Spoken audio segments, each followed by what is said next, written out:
आज आपण पाहणार आहोत शेंगदाणा, तीळ आणि गूळ ह्याची पोळ्या। त्याच्यासाठी मी 1 वाटी शेंगदाणा, 1 वाटी गूळ आणि अर्धा वाटी तीळ घेतलेले आहेत। शेंगदाणे चांगले भाजून घ्यायचे आहेत आपल्याला। हे बघा, अशा प्रकारे शेंगदाणे भाजून मी सोलून घेतलेले आहेत। सोलले नाही तरी चालतात, मी ते सोलून घेतलेले आहेत। तीळ घ्यायचे, तीळ भाजून घ्यायचे आहेत। इथे तीळ भाजून घेतलेले आहेत। तीळ उडत आहेत म्हणून मी झाकण ठेवलेलं आहे।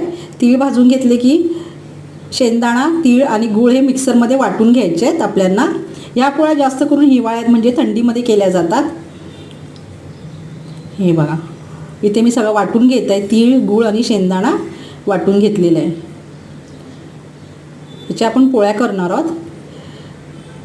इथे बघा, मी पोळी करून दाखवत आहे तुम्हाला। आता गोळा करून घ्यायचे, असा जशा आपण पुरणपोळ्या करतो तशाच सेम करायचं आहे। फक्त तीळ आणि शेंगदाणेच भाजायचे आहेत आपल्याला आणि गूळ वाटून घ्यायचं आहे। त्याला खूप छान लागतात आणि झटपट होतात। कणिक मळून झालेलं ठेवलेलं असेल तर आपल्याला फक्त पुरण तयार करून घ्यायचं आहे।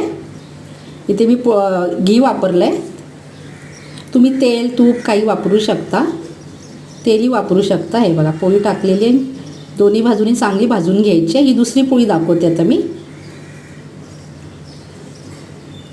तूप लावून घ्यायचं आहे छानपैकी। मी इथे तूप लावून घेतलेलं आहे।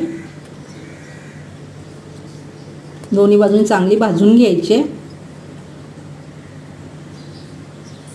इथे मी दुसरी पोळी दाखवत आहे आता।